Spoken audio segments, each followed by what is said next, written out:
What made me want to write music for film was that I got a chance to write in any kind of style, type, and genre.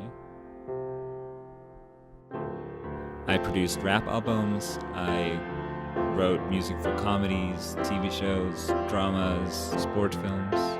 But this is my first superhero film, and it takes place in Africa. And it's the first time I really worked with traditional African music. And during this experience, I really became a better musician myself and became a better composer just through doing this project.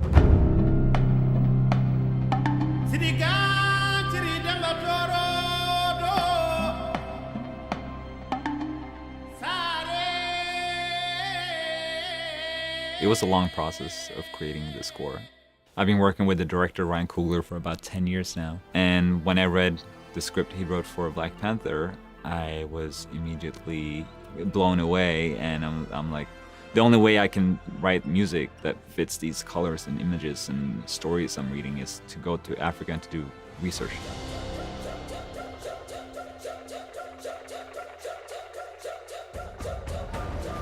One of the first things that I did was to figure out where to go. You know, it's a big continent and there's so much different music in every country, in every different tribe. They all have their different instruments, they all have their different language. I called a lot of friends that's been traveling around there, and one of my friends produced an album with an African artist. His name is Maal. I called him and I was like, hey, my name is Ludwig Göransson, I'm a film composer and I'm about to score a movie called Black Panther. It's about a black superhero in a fictional country in Africa. Would you have any time for me to come out and meet you or record you or anything? And he was like, yeah, sure, just I'm about to go on tour, you can come join my tour. And after following me around for tour for a week, I was able to borrow his studio and record his favorite musicians. That was the start of the Black Panther score right there. When I was traveling around with Maal, he kind of opened up his solo shows with this just kind of like ceremonial outcall. Like every time I saw it, I got goosebumps, and I was like, what if we start the movie like that? What if we start the score like that?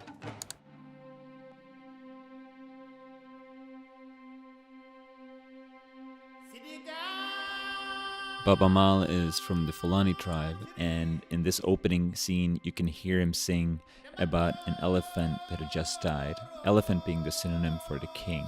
And it's time for someone to take over, but you shouldn't be too fast. One of the instruments that I was drawn to from the very beginning was the instrument called the talking drum. It's a drum you put under your shoulder and you squeeze it, and it had different pitches. So you can basically form words with the drum. The instrument is so loud. So I was just thinking, like, what if you have 6 players playing the same thing? It starts off like this.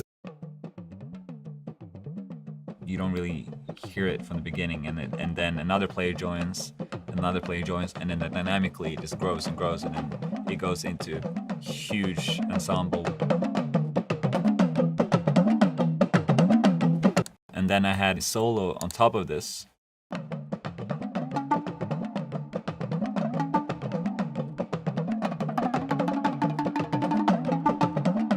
So you have the group and you have the solo on top of that. And then the last final element for the talking drum is T'Challa's name. T'Challa. To beef it up a little bit, put this 808 under the beat, which is basically doing the same rhythm as the talking drums. So just the 808 and the talking drums sounds like this.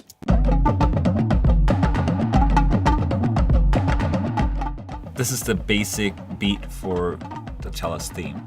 So anytime it comes into the movies, you either hear the talking drum rhythm, the ensemble rhythm, or you hear the solo rhythm saying his name. After I created this beat, me and Ryan wanted to see how it would sound like if we added some horns on this to make it more royal. You know, this is still a demo. More months down the line, when we get closer to record this with real players, they need to see it on a piece of paper. So I sent my MIDI file to my orchestrator. He or she writes it down on score paper. It'll come out like this. So when I'm up on the podium and conduct the orchestra and listen to this, what I just played you guys, this is what I'm looking at.